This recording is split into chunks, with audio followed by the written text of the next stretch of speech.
What's going on, YouTube? Sean here, and welcome to episode 3 of the Godzilla Rewatch. So I'm going through rewatching the whole Godzilla series. I haven't done the whole series in a row since like 2014. It's been a while, but I'm having fun doing so. And today's video, we're going to be talking about King Kong vs. Godzilla. Now, these videos, I've kind of said this before, they're just more discussions about the films.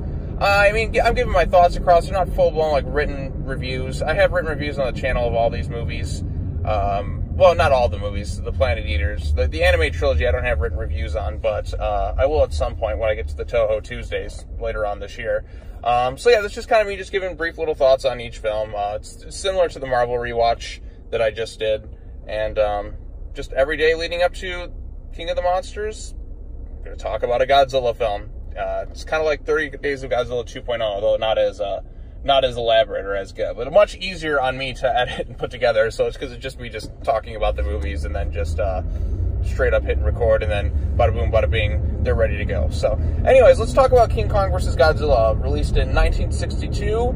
It stars a bunch of actors from Toho. It was directed by Ishiro Honda, aka the godfather of the Godzilla franchise. Effects by, I believe, Eiji Tsuburaya. Music by Akira Ifukube.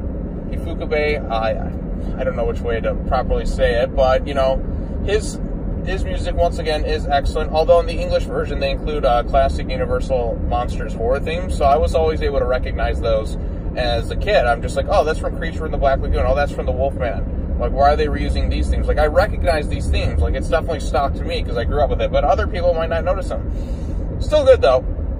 Still good music. So yeah, King Kong vs. Godzilla, it's the most famous monster.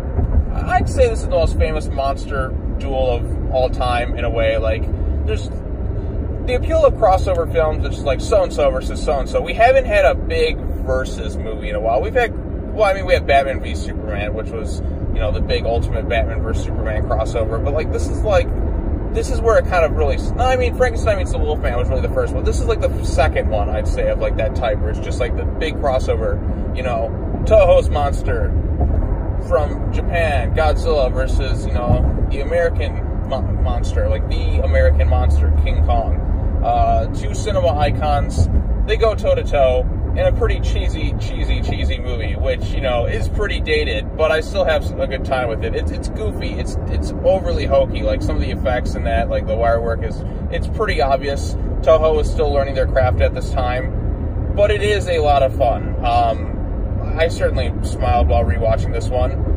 So the plot of this one, we got monsters around the world. We have Godzilla, who just breaks out of his ice prison. I guess he broke off from the one that he was frozen in. Godzilla raids again. He breaks off of, and then he unleashes hell. Which, by the way, I want to point out, the Godzilla suit in this film looks amazing. This is one of I don't know the names of all the Godzilla suits, but this Godzilla suit is one of my personal favorites, and I'm so disappointed they never really reused it. I just love the design. It has kind of like that clicking noise when he moves his arms.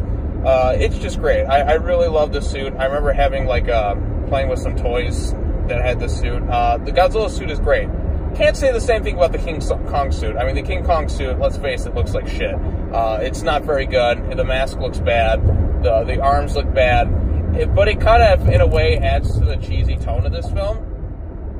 I mean, I guess that's what they were going with, just kind of a fun little cheesy monster battle. Like, this is the first time it's been like a monster versus monster in the Godzilla title, because it was always like, you know, it was just Godzilla raids again, and then this one's just King Kong versus Godzilla, and then the one after this one is Mothra versus Godzilla, or Godzilla versus Mothra 64, Godzilla versus the Thing. So, but really the first time, I think the first one Godzilla really gets top billing is for Sea Monster, in a way of like a versus battle. I don't know, it's just something like that.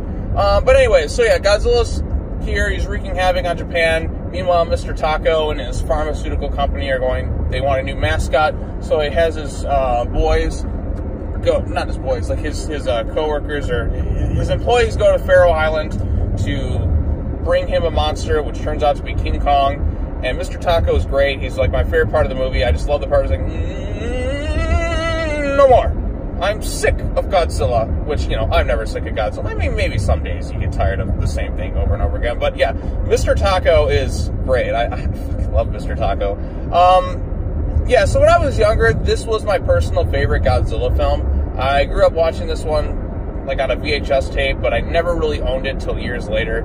I feel like 2014, around that time, is when I finally like completed my Godzilla collection all the way through. Although they still have yet to officially release like Zone Fighter or the anime trilogy here in North America, at least at the time I recorded this. Because I looked online so I could get it and add it to the collection, but sadly it's not really there. But anyway, so King Kong vs. Godzilla, they bring Kong off Faroe Island. You got the natives in their little dance. Kong gets intoxicated off his berry juice and falls asleep.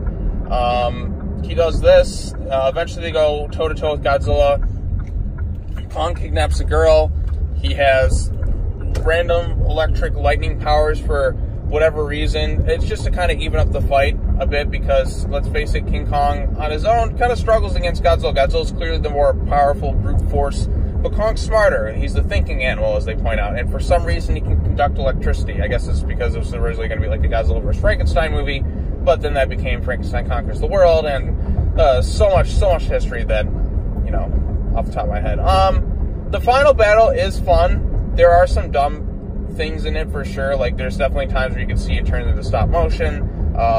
There's some, you know, not so great blue screen effects that don't really hold up all that well.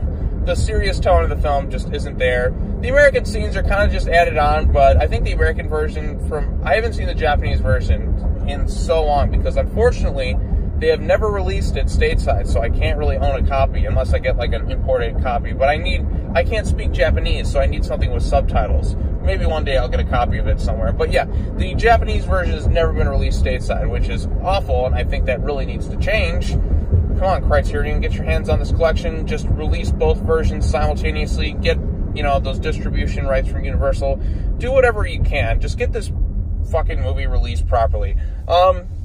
So yeah, Godzilla vs. King Kong, or King Kong vs. Godzilla, because Godzilla vs. Kong is going to be the name of the new movie. Yeah, it's fun. The first battle, Kong gets the shit beaten out of him. The second battle, he gets flown over there on balloons. He looks pretty hokey and ridiculous.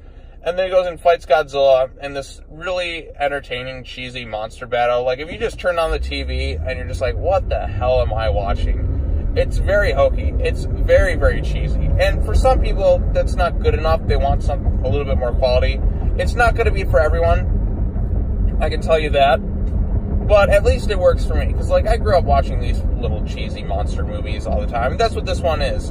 There's obviously a lot of room for improvement they can have. Flesh out most of the cast. Mr. Taco is great, but, like, every other character is kind of forgettable.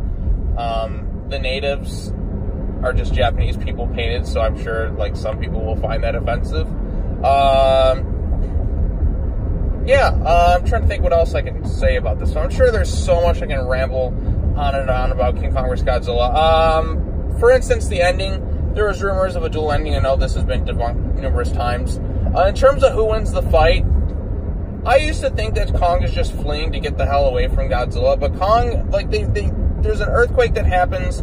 Both monsters are, like, consumed in the wreckage. Godzilla just doesn't seem to be anywhere to be found. So my theory is he just gets trapped underground, and then in the next movie, Mothra vs. Godzilla, he emerges, like, a few hundred miles away, and Kong just got lucky and just kind of escaped with his life. He didn't clearly defeat Godzilla. It's a bit ambiguous, but Kong ultimately is the last one seen, because nobody wants their favorite monster to lose. That's just kind of that's kind of the way it always goes in a lot of these movies. Like Freddy vs. Jason, they have that kind of ambiguous ending, although I want to say that Jason pretty much won since Freddy's been decapitated, but it's still entertaining as hell, like, fight scenes when you see these titans face off with each other. It truly is spectacular. Yeah, there's a lot of room for improvement. Some effects work that's pretty bad at the time. I mean, Toho's just learning their craft more. The next Godzilla film is better, I will say that, but King Kong vs. Godzilla holds a special place in my heart amongst the Godzilla films. It's one I used to be my favorite, but as I've grown up a bit more, it doesn't hold up quite as well. But there is some charm to be had in this one. So, very much looking forward to when we get Godzilla vs. Kong next year. That movie, I have no idea how this thing's going to tie together, but I can't fucking wait. That's all I got to say. So, regardless, I'm pretty sure it'll be better than this one. As much as I have a soft spot for this movie, there are some aspects of it that are pretty bad and dumb, but I still love it. It's, you know, just good old hokey, cheesy entertainment. So, yep, that's all I got to say about King Kong versus Godzilla. I'm sure there's ways I can ramble on and on, but I don't feel like doing that. And I think the audience who's watching this is probably just like, okay, he said enough. I'm sure I could talk about more, but it's more... I mean, I feel like that's better if I'm discussing with other people. I can just ramble on a bit more. But this one, yeah, I really do like it in a way, but it's not my favorite Godzilla film. But there are some enjoyments to be had, and I was really disappointed we never got a follow-up to this movie in any shape or form, like done by Toho. I know they wanted to do a remake in the 90s, but unfortunately we never got it. So, yeah, there's that. Okay, I've talked on long enough. Godzilla vs. Kong, I can't freaking wait. Can't wait for King of the Monsters. Go check out King Kong vs. Godzilla if you haven't already. It's not the best Godzilla film, but it is a fun, cheesy, enjoyable one for people to watch. So, all right, that's all I got to say. Take care now. Bye-bye then, and I'll see you next time.